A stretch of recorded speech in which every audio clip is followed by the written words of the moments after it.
Hello, welcome back to the channels. और आज के इस वीडियो में हम जो लेक्चर 2 था हमारा बेसिक इलेक्ट्रिकल इंजीनियरिंग का वो स्टार्ट कर रहे हैं। पहला लेक्चर हुआ था उसमें हमने इलेक्ट्रिक करंट के बारे में, इलेक्ट्रिक चार्ज जो विद्युत आवेश था और एक इलेक्ट्रिक ड्रिफ्ट वेलोसिटी के बारे में हमने उसमें बात किया था। तो पहला लेक्चर के बाद दूसरा लेक्चर आने में बहुत टाइम लग गया, मैक्सिमम अप्रोक्स 7 से 8 मंथ हो गए। तो जो मैंने उस टाइम पे बुक्स बताई थी मैं आपको बता देता हूँ कि जो हिंदी से आप पढ़ रहे हैं उनके लिए जो 203 का यूनिक पब्लिकेशन का बुक या पढ़ सकते हैं, जो रेफरेंस बुक के रूप में आप यूज करना चाहते हैं जो मैंने आपको बताया था वो आप ये वाला बुक्स भी यूज कर सकते हैं जो BL का है, basic electrical technology volume 1। Volume 2 आपका जो मशीन के लिए उसमें कवर करता है। तो मैं इस दोनों में से क्वेश्चंस कराऊंगा, न्यूमेरिकल्स इसमें से रहेंगे और थ्योरी पोर्शन हम इसके अंदर से कवर करने वाले हैं। तो सेकंड लेक्चर्स में हम जो मैं टॉपिक्स कवर करवा रहा हूँ 1 बाय 1 करके वो यूनिक वाली बुक की पब्लिकेशंस के सीक्वेंस में रहेंगे ताकि ये अपने सिलेबस के अकॉर्डिंग डिजाइन किया हुआ है और आप रेफरेंस के रूप में VLT को भी यूज कर सकते हैं। तो जो आज का टॉपिक्स रहेगा वो है रेजिस्टेंस,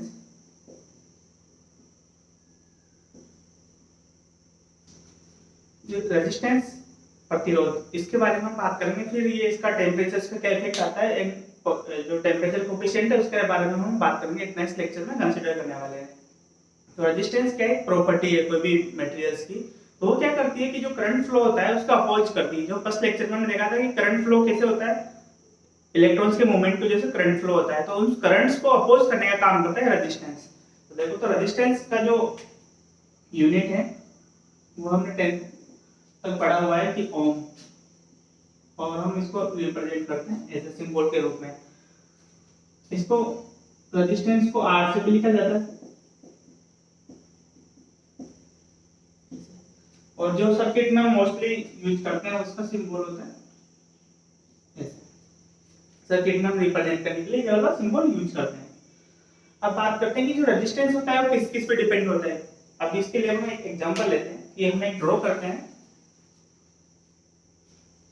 सपोज एक वायर ड्रॉ करता हूं मैं, एक वायर है मेरा, एक मेरा वायर है।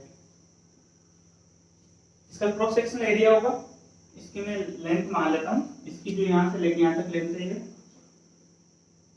L length. इसका जो क्रॉस सेक्शनल एरिया है, ये इसको बोलिए क्रॉस सेक्शनल एरिया, ये वाला एरिया, इस वाला एरिया जो कितना है वो दिया हुआ है कि A मान लिया। अब ये इसका क्रॉस सेक्शनल एरिया फिक्स होगा y का L, और इसका जो मटेरियल, जिस मटेरियल का बना हुआ होता है उसकी रेजिस्टिविटी होती है। हर एक मटेरियल्स की अलग-अलग रेजिस्टिविटी होती है, तो इसकी रेजिस्टिविटी हमने मान लिया है। तो यहाँ पे हमने क्या क्या माना कि जो ये वायर है इसकी L लंबाई है, A इसका क्रॉस सेक्शनल एरिया है और R इसकी रेजिस्टिविटी है।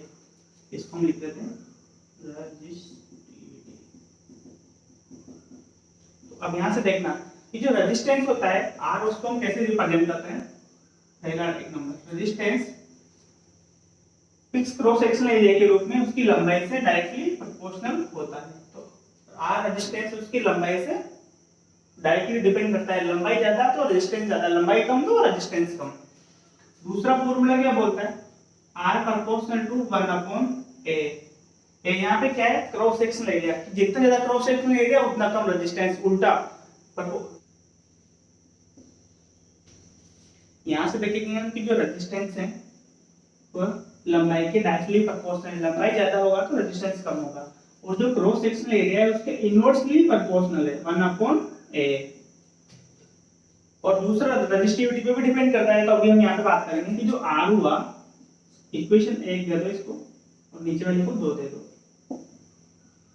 तो देखो R के प्रोपोर्शनल है और इसके इनवर्सली प्रोपोर्शनल, तो मैं यहाँ पे ऐसे लिख सकता हूँ कि R प्रोपोर्शनल टू L/A, ऐसा लिख सकता हूँ मैं, क्योंकि इसका मतलब वो R L के प्रोपोर्शनल और इसके इनवर्सली प्रोपोर्शनल हुआ, तो यहाँ से आ जाएगा R equal to row L/A। ये आपका फॉर्मूला हो गया।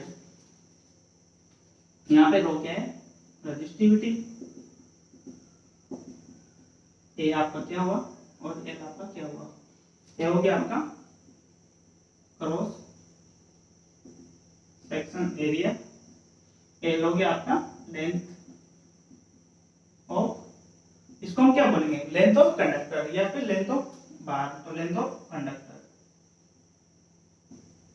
तो यहाँ से हमको पता चला कि जो रेजिस्टेंस होता है उसकी लंबाई के डायरेक्टली, क्रॉस सेक्शनल एरिया के इनवर्स डायरेक्टली एंड रेजिस्टिविटी के डायरेक्टली प्रोपोर्शनल होता है। तो इस फॉर्मूले से हम निकाल सकते हैं R इक्वल टू हुआ रो L अपॉन A। तो मैं यहाँ से R को इधर मल्टीप्लाई कर दूँ तो क्या आ जाएगा, R A equal to rho L। यहाँ से मुझे रो निकालना है तो क्या आ जाएगा, R A अपॉन L।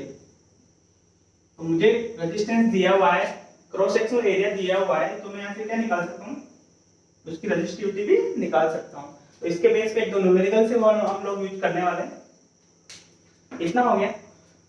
अब इसके बाद जो ये देखो यहाँ से मात्रक भी बनाते हैं। जब हमको पता है कि ओम्स इसका मात्रक है, रेजिस्टेंस का ए का मात्रक होता है मीटर स्क्वायर, इसका मात्रक होता है ए का मीटर। तो देखो यहाँ पे देखना, तो इक्वल टू रेजिस्टेंस का मात्रक हो गया ओम,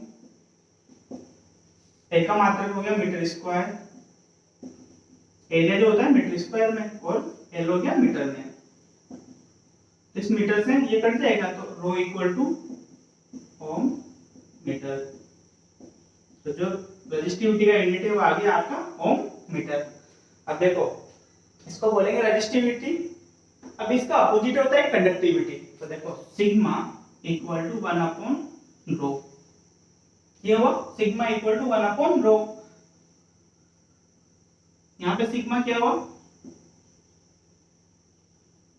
कंडक्टिविटी। देखो जो कंडक्टिविटी का मतलब होता है चालकता, ये हुआ रेजिस्टिविटी, प्रतिरोधकता। इसको बोलते हैं हम हिंदी में, इसको बोलेंगे चालकता।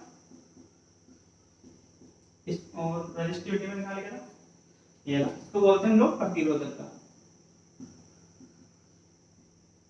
तो यहाँ पे इसका मीनिंग समझना कि प्रतिरोधकता का मतलब होता है कितना प्रतिरोध कर रहा है उसको करंट फ्लो रोकने के लिए। कंडक्टिविटी का मतलब होता है कितना सपोर्ट कर रहा है करंट फ्लो होने के लिए। तो यहाँ से क्या पता चला कि जितना ज्यादा कंडक्टिविटी होगा, मतलब चालकता होगा, उतना ज्यादा करंट ज्यादा फ्लो होगा। जितना ज्यादा रेजिस्टिविटी होगा उतना कम करंट फ्लो होगा। तो इसके बेस पे हम पता कर सकते हैं कि कौन से मेटेरियल्स में ज्यादा करंट फ्लो होगा, कौन से मेटेरियल्स में कम करंट फ्लो होगा, जब उसका लंबाई और उसका क्रॉस सेक्शनल एरिया समान रखा जाए। तो इसके बेस पे आपने पढ़ा होगा कि सबसे अच्छा चालक होता है वो कौन सा होता है, इलेक्ट्रिसिटी का सबसे अच्छा चालक होता है सिल्वर, चांदी। दूसरा होता है कॉपर, जिसको हम तांबा भी बोलते हैं, हिंदी में लिखो तांबा। 3 पे आता है सोना, 4 पे आता है एल्यूमिनियम। ये इसका सीक्वेंस का सबसे ज्यादा कंडक्टिविटी किसकी होती है, सिल्वर की। दूसरे नंबर पे होती है तांबा, तीसरे नंबर पे सोना, चौथे नंबर पे आता है एल्यूमिनियम। तो इसका मतलब ये हुआ कि सबसे ज्यादा चालकता हुई सिल्वर की। तो हम क्या करें कि जो वायर बनाते हैं जिसमें करंट फ्लो होता है उसको चांदी के बनाए तो सबसे बेस्ट है, पर वो पॉसिबल नहीं होता। तो हम उस सेकंड क्या ऑप्शन यूज करते हैं, तांबे का। तांबा भी अगर महंगा पड़ता है तो थर्ड ऑप्शन आता है सोना। तो सोना का तो बना नहीं सकते क्योंकि वो और ज्यादा महंगा है, तो हम फोर्थ ऑप्शन लेते हैं एल्यूमिनियम का। तो ये रीजन है कि हम क्यों कॉपर के एंड एल्यूमिनियम के वायर यूज करते हैं। तो मेन रीजन आपको पता चला कि क्यों हम कॉपर के वायर एंड एल्यूमिनियम के वायर यूज करते हैं। तो जो मेन वायरिंग में यूज करते हैं तांबे के वायर यूज करते हैं ताकि उसकी कंडक्टिविटी सिल्वर से कम होती है। सिल्वर यूज नहीं कर सकते तो हमको यूज करना है तांबा, और तांबा भी नहीं कर सकते तो हमको यूज करना होता है एल्यूमिनियम। इसकी कंडक्टिविटी कितनी होती है आप बुक में देख सकते हैं।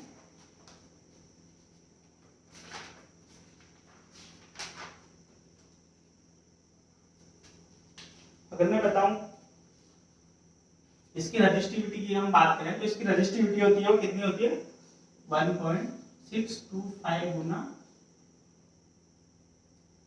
इसको माइक्रो में लिखो, माइक्रो रेजिस्टिविटी मैं आपको बताया था ना ओम मीटर, तो माइक्रो ओम मीटर। क्या हो गया,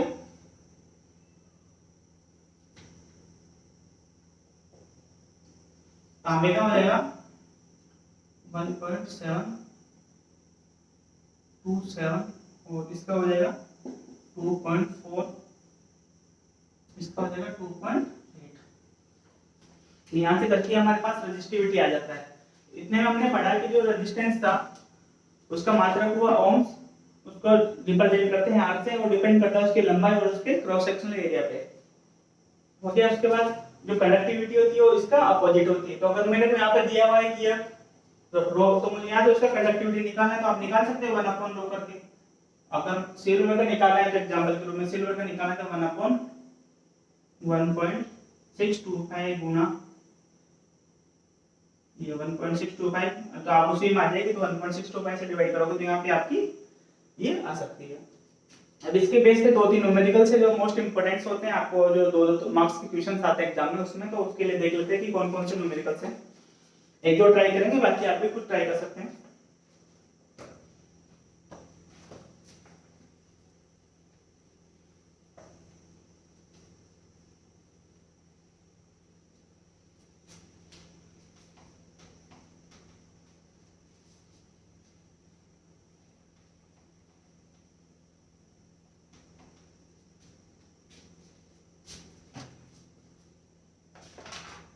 न्यूमेरिकल से हम देखते हैं। एक तांबे का तार, ध्यान से सुना, न्यूमेरिकल्स में लिखूंगा नहीं मैं, केवल डाटा यहाँ पे लिखूंगा। एक तांबे का तार जिसकी लंबाई 100 मीटर है, 100 मीटर लंबाई दिया, मतलब क्या दिया हुआ है, एल।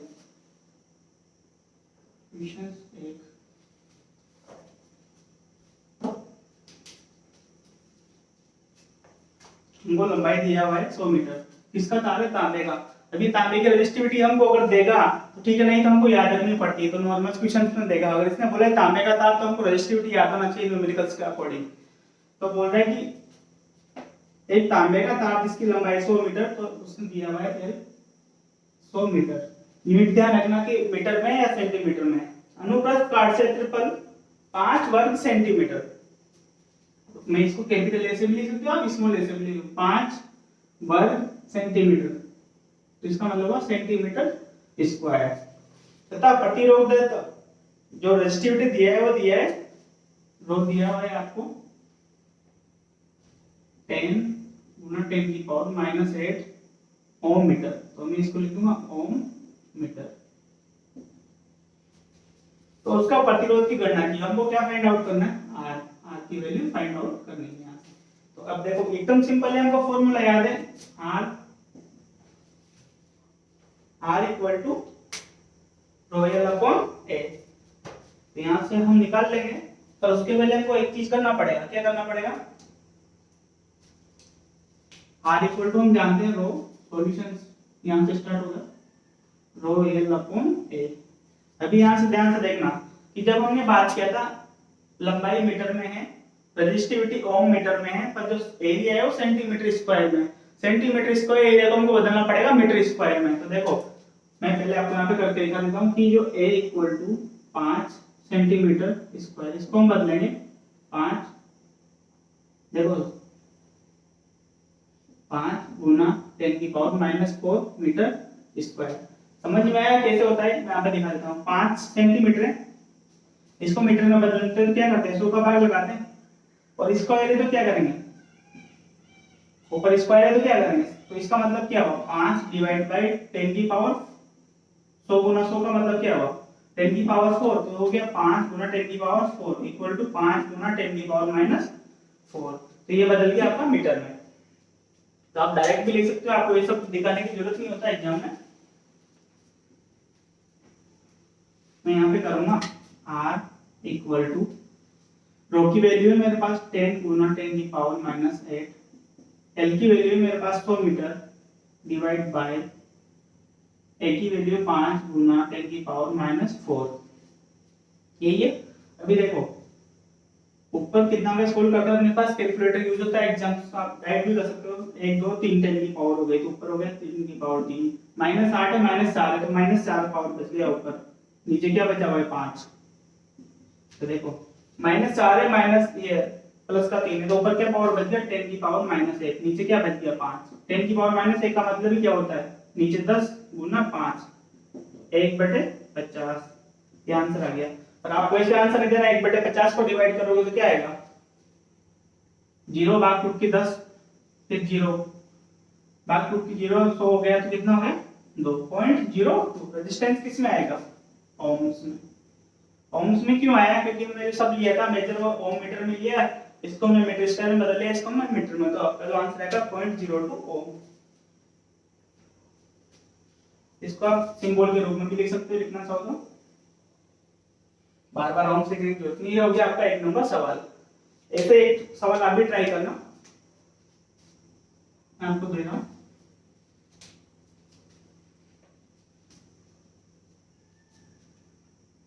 एक तांबे का तार जिसका लंबाई 600 मीटर, देखो तांबे का तार लंबाई है 600 मीटर, अनुप्रस्थ काट क्षेत्रफल 4 mm स्क्वायर, देखो ए दिया हुआ है वो 4 mm स्क्वायर, तथा प्रतिरोध यहाँ पे देखो क्या दिया हुआ है हमको, प्रतिरोध मतलब R दिया हुआ है कितना 2.58 ओम्स, प्रतिरोध ओम में होगा तो ओम। तो तार का विशिष्ट प्रतिरोध देखो, जो इस मैंने बोला था स्पेसिफिक रेजिस्टिविटी, जो हमने बात किया था रो, इसको रेजिस्टिविटी और स्पेसिफिक रेजिस्टिविटी दोनों बोलते हैं। तो यहाँ से हमको फाइंड आउट करना है रो, ये हमको फाइंड आउट करना है। अभी फिर ध्यान से जाना, ये ओम में है, ये मीटर में है, ये एमएम में है, तो इसको हमको क्या करना पड़ेगा, इसको हमको मीटर स्क्वायर में बदलना पड़ेगा, फिर रो फाइंड आउट करना पड़ेगा। तो मैं आपको इतना सिंपलीफाई कर देता हूँ, रो फाइंड आउट करने के लिए कि solution A equal to 4 mm square, ये दिया हुआ है। अब देखो यहाँ से याद रख लेना, आपके रोज रोज काम आने वाली चीजें, कि जब भी मीटर स्क्वायर होता है, मैंने यहाँ पे बोला था सेंटीमीटर स्क्वायर को बदला तो आ गया 10 की पावर -4, mm स्क्वायर को बदलते तो 10 की पावर -6 आ जाएगा। मैं डायरेक्ट लिख रहा हूँ पर अभी बताता हूँ कैसे है, 4 गुना 10 की पावर -6 हो गया। अब यहाँ पे ध्यान से समझना, 4 mm है, पहले देखो जो mm था उसको डिवाइड करने के लिए इसको mm को मैं सेंटीमीटर में डिवाइड करूंगा तो 10 का भाग दूंगा, फिर सेंटीमीटर को मीटर में करूंगा तो मैं 100 का भाग दूंगा, तो नीचे कितना बैठा 10 की पावर 3 उसका स्क्वायर, तो देखो कितना हुआ 4 गुना 10 की पावर 3 का पावर 2 तो 6, इसको ऊपर ले जाओ 4 गुना 10 की पावर -6, तो आ गया आपका a। यहां से आप r equal to rho l upon है, ये फॉर्मूला है, इसको मैंने आगे बताया था कि जब हमको रो निकालना है तो क्या हो जाएगा, रो इक्वल टू, इसको मिटा देता हूं, r Guna a upon a, इस फॉर्मूले में आप वैल्यू पुट करो और आपका आंसर आ जाएगा। कितना आंसर आता है आप मुझे कमेंट्स में बता सकते हैं। इसके बाद जितना हमने पढ़ा उसके बेस पे दो न्यूमेरिकल्स कर लिए, क्योंकि देखो अभी हम इलेक्ट्रिकल इंजीनियरिंग में आए सेकंड ईयर में, तो जितना थ्योरी पढ़ते हैं उसके साथ साथ न्यूमेरिकल्स की प्रैक्टिस उतनी ज्यादा जरूरी है, क्योंकि हमारा फाइनल्स होता है कंपटीशंस में, एग्जाम देना कहीं भी देना, वहां पे न्यूमेरिकल्स आते हैं थ्योरी से ज्यादा, तो न्यूमेरिकल्स भी साथ के साथ में आपको करना है। इसका आंसर आप मुझे कमेंट में बता सकते हो। इसके बाद नेक्स्ट टॉपिक स्टार्ट करते हैं, छोटा सा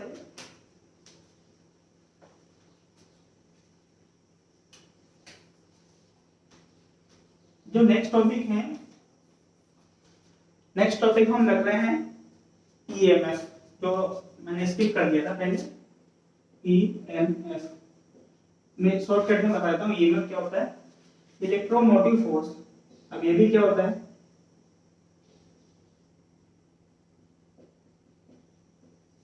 ये भी आप ध्यान से देखना, इलेक्ट्रोमोटिव फोर्स क्या होगा। आपने सेल देखा होगा, सेल, सिंपल सेल की बात करते हैं, बैटरी वाला सेल या कोई भी सेल देख लो, सेल की बात कर रहे हैं यहाँ पे, और एक क्लोज सर्किट की बात करते हैं, क्लोज सर्किट। एक बात करेंगे हम यहाँ से ओपन सर्किट की। ये जो अभी हम बात कर रहे हैं ईएमएफ, इसके साथ में यहाँ पे भी लिख दूं मैं वोल्टेज एट टर्मिनल। ये टॉपिक्स कभी भूलना मत, बहुत इंपॉर्टेंट है। जब भी हम बार बार पूछते हैं कि ईएमएफ क्या होता है, वोल्टेज क्या होता है, तो बहुत लोग डिफाइन नहीं कर पाते। तो देखना, अभी मैं यहाँ से एक बैटरी बनाता हूँ, ये सेल बनाया मैंने, ठीक है, ये मेरा पॉजिटिव है, मेरा नेगेटिव है, ये मैंने बल्ब लगा दिया है, यहाँ पे मैंने एक स्विच लगा दिया। इतना तो हमने फर्स्ट ईयर में पढ़ा ही है कि ये मेरा एस हो गया, ये मेरा लैंप हो गया, ये मेरा सेल हो गया। अभी ध्यान से देखना, एक चीज आपको जो नहीं पता है वो भी मैं बता दे रहा हूँ।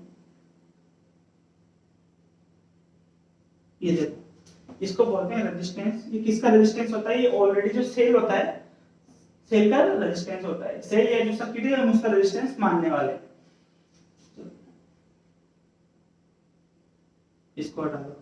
अभी देखना, इस टाइम पे जो ओपन सर्किट है, तो मैं यहाँ पे क्या करता हूँ, एक वोल्टमीटर लेता हूँ, वोल्टेज मेजर करता हूँ। ये जब ओपन सर्किट है, जब मैंने क्लोज नहीं किया है, जब मैंने ओपन सर्किट किया है, तो यहाँ पे एक वोल्टेज मेजर करता हूँ। जब ये ओपन सर्किट रहेगा तो जो मेरे पास वोल्टेज आएगा उसको मैं रिप्रेजेंट करता हूँ ई से। ध्यान से सुनना, जो ओपन सर्किट है तो वोल्टेज आ रहा है मेरा हो गया ई से, उसको मैं बोलूंगा electromotive force of cell, EMF of cell, किसी का जिसकी बात करें। अब इसमें क्या हो रहा है, जब ओपन सर्किट है ना तो जितना भी इसके अंदर वोल्टेज है वो सारा यहाँ पे आ रहा है। जब पर मैं इस सर्किट को क्लोज कर देता हूँ तो क्या होगा, इस सर्किट में करंट फ्लो होगा श्योर है। अब देखना इस सर्किट में एक करंट फ्लो हुआ, उसको मैंने माना आई, तो देखना इसका वोल्टेज था ई जो मैंने यहाँ पे लिखा है, क्योंकि जब ओपन है तो पूरा वोल्टेज यहाँ पे मेरे को 100 मिल रहा है। अब मैं क्या करता हूँ कि जैसे इसको मैं क्लोज करता हूँ तो यहाँ से करंट फ्लो होगी, इसमें भी करंट फ्लो के यहाँ आके खत्म हो जाएगी। अभी देखना ई वोल्टेज था मेरे पास, ई इक्वल सर्किट आया आया आया यहाँ से गया करंट आर में, तो कोई भी रेजिस्टेंस होता है